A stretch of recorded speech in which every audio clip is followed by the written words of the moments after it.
Hey, hey, hey, goodness to you if you're watching the video. Hey, you got 2 minutes to go. I did a little tech switch up this day. I decided I'm going to give a 2 minute warning instead of three. But I say goodness. Why? Because I don't know whether you're watching morning, afternoon, or evening.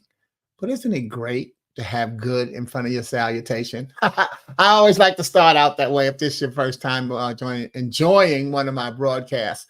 But I like I say, I always like to give a tech tip, and I come on 3 to 5 minutes earlier, depending on the day. But I've decided to change that to 2 to 5 minutes earlier. So on Fridays, I'll give a 2 minute warning when I'm coming on with my Gift Friday broadcast. Okay, you got to do some things to switch it up sometimes. But I do that because anyone who's going to be joining me live from beginning to end, that gives them a chance to stop what they're doing and finish that last sentence, take that last sip of coffee, one more glass of water, whatever it is, so that they can still have time. Because I know no one's sitting around waiting for my broadcast to come on. I know I don't sit around waiting for anybody's broadcast to come on. Even if it's a broadcast I'm looking forward to, I'm doing something up until it's time for that. And so, and sometimes that something can take just a little bit more of a breath. We got less than a minute for today's message to begin. So that gives you a chance to get everything out of the way and get to, comfortably enjoying your video. So I hope the video tip works for you. Tech tip. And you'll use it when you're either the broadcaster or the broadcastee, the watcher. That's not a tech term. Okay, so, but anyway, that's what we got going for us today. So we've got less than a minute to go for today's message. In fact, we've got less than 5 seconds to go for today's message. So let's get ready to get rumble and then start that. So welcome to Gift Friday. I named it because so often we hear TGIF. Thank God it's Friday. But I say, what allure does Friday have to the person that took their last breath on Thursday or any day before that, for that matter? Therefore, I used what I learned through Psalm 92:2, and that is, it is good to proclaim your unfailing love in the morning, your faithfulness in the evening.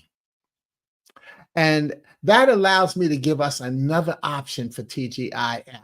Instead of thank God it's Friday, how about TGIF? Trusting, oops. Well, that's a spoiler alert for you, but I'll come back to it. So instead of using TGIF, I use TGIT. Thank God it's today. And then TGIT, thank God it's tonight.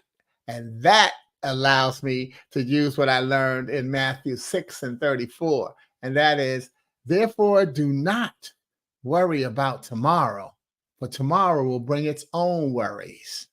TGIT, thank God it's tonight. Today's trouble is enough for today. TGIT, thank God it's today. You see, darkness always precedes the light. And that brings me to another consideration for TGIF, and that is trusting God is free. Trusting God is free. Think about what it costs to be blessed with the greatest gift of the day, waking up. Doesn't cost you a dime. And that still moves us into realizing that, hey, we can do some math. Look at that TGIF. And let's take the T from the beginning and move it to the end. And we find what we really must give God thanks for. And that is today. The gift, G-I-F-T, the gift of today, G-I-F-T. God is for today. And Gift Friday is the online sharing of one of my original poems and poetic messages, and its possible uses to inspire audiences online, in person, or in your spirit. Each poem will then be my gift to you. So here you'll hear me read it and share this week's gift. Then I'll drop a copy of the poem in the thread on Facebook or LinkedIn, and you can download your own colorful keepsake PDF. Today, I've chosen a poem. Okay, here we go. Oof, I got a little off cue here. This week's poem is from my book, A Poet in Every Prophet. And the book is divided into 11 chapters of poetry that I wrote in a given year from 2001 to 2011. And each chapter is introduced with any apparent theme for that year.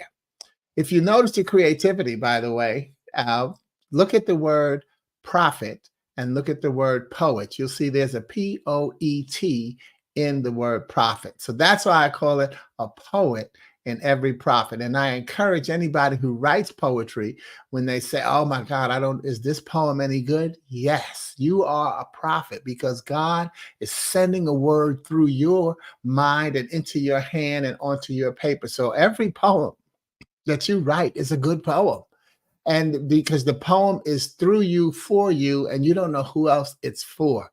So have that, have that confidence in your poetry whenever you write it. Always know that you are writing good poetry.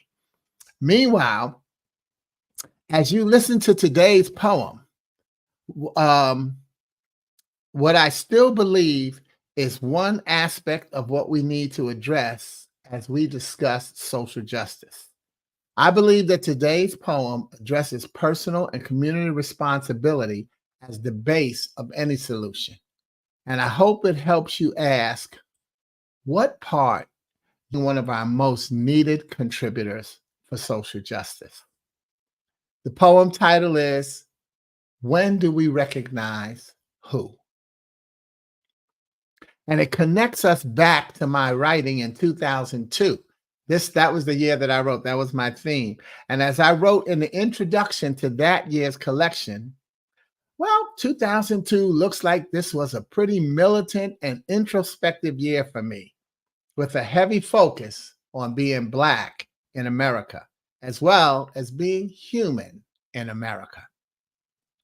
Now, I want you to fast forward to two things that I've just learned this week.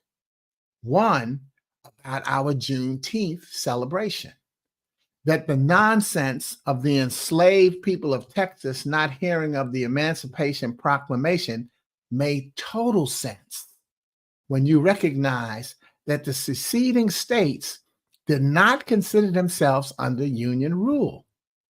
For them, the Civil War ended 1 to 2 months before June 1865. So be sure to get the full picture in my June 19th Glue Wednesday broadcast. Because see, that's the thing. Even though President Lincoln signed the proclamation, Emancipation Proclamation in January 1863, the Confederate States, it said that the enslaved people in the Confederate States were free. Well, since the Confederate States weren't answering to Abraham Lincoln, they did not feel that they had to free their enslaved people. So therefore, that 2.5 years was not a slow boat announcement. It was a restricted announcement. And so, I'm not justifying it. I just always like to say, as you go back and check out my June 19th broadcast, that we have to make sure that we fact check ourselves so that we can be celebrating for the right reasons. Let's continue to celebrate Juneteenth and especially every holiday that talks about social justice. But get the facts, okay? But anyway, moving on. And the second thing that I learned is about the WNBA's impact on the 2020 presidential election, how they helped flip Georgia's Senate race and turn the Senate blue. I've got a clip on my page, yet you can piece it all together through YouTube. And if you have Prime Video, you can watch the documentary, Power of the Dream. Wonderful. And I applaud those ladies, the women in the WNBA, for the stand that they took and for those who supported them in so many different ways. Understand that social justice is an ongoing calling. It's not a fight that requires that each of us, regardless of our human labels, must recognize and decide to play our part. So this poem is called, When Do We Recognize Who? The account reps for In the Hood are from Hood Ancestry. Maybe the creative artist at the ad agency who provided advice and suggested the images is too. And it's likely that the workers who put up the billboard and those who continue to support the product look very much like me and you. Yet when do we recognize who? Who wears the products for kids to see, buys the products for kids to wear, litters in our neighborhood and decides to piss in the stairs? Who? Who plays the role of the exploited or stereotyped? I'm sorry, let me say, who plays the role of the exploited or stereotyped? Puts drugs in our arms, nose, and spirit. Who's in the gang that rivals the wrong cause I didn't recognize his colors? Is that what we too don't? There's that, or is it that we too don't recognize or respect our color? Like we say nobody else does. And cause nobody else does, we show them a thing or two by being what they say we are and who. Think about it. Doesn't it seem like that's what we do? Yet I still wonder, when do we recognize who? And I know I'm shambling up this poem. I'm going to start it over. All right. The account reps for billboards in the hood are from hood ancestry.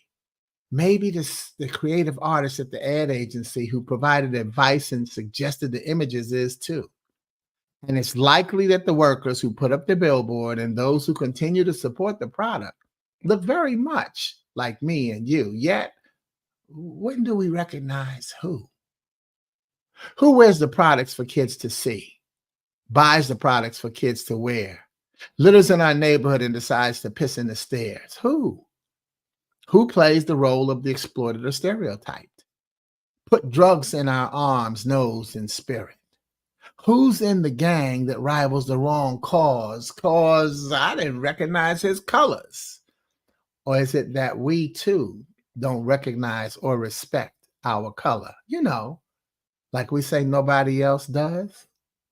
And cause nobody else does, we show them a thing or two by being what they say we are and who. Think about it. Doesn't it seem like that's what we do? Yet I still wonder, when do we recognize who? See, I love me some me. I even like me. And my mother dressed and clothed me, told me what to do, where to go, how to act, when and why, up to a certain point. Once she reached that point, it became my choice to create the image standing before you today. Now, I'm not finished with my creation, but I'm the billboard of a proud ancestry. I'm the only man that can keep me down. Don't get me wrong, I know many will try. In fact, that line forms to the right. Those who have tried stand frustrated to the left. And if you think I'll ever give up, my advice, don't hold your breath.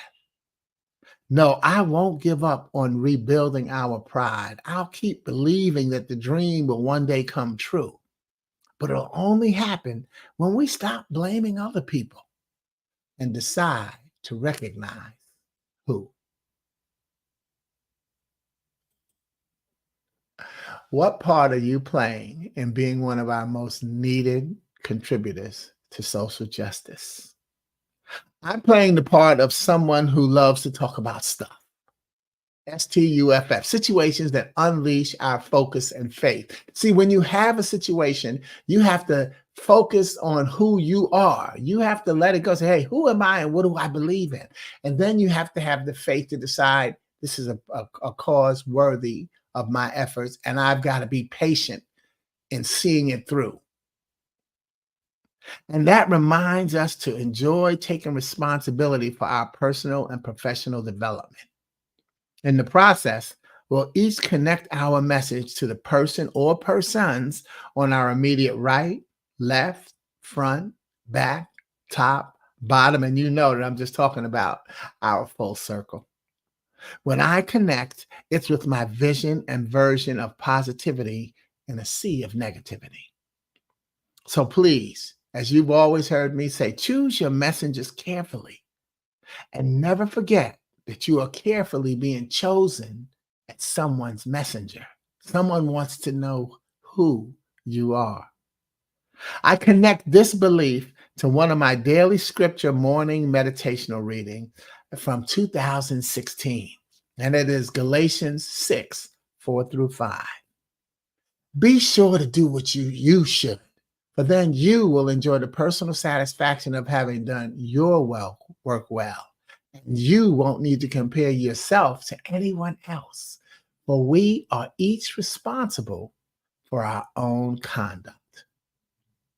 That's why you are blessed and called to recognize who you are. And I thank you for tuning in this day and enjoying Gift Friday. If you like a copy of my book, it's at sportyking.com. If you like a copy of the poem, hang in there. I'll be dropping it in the thread in Facebook and on LinkedIn. I certainly thank you for joining me and enjoying another Gift Friday. Have a wonderful weekend. Stay safe and continue to play your part. Ooh, and part rhymes with heart. Thank you. Over and out. Peace.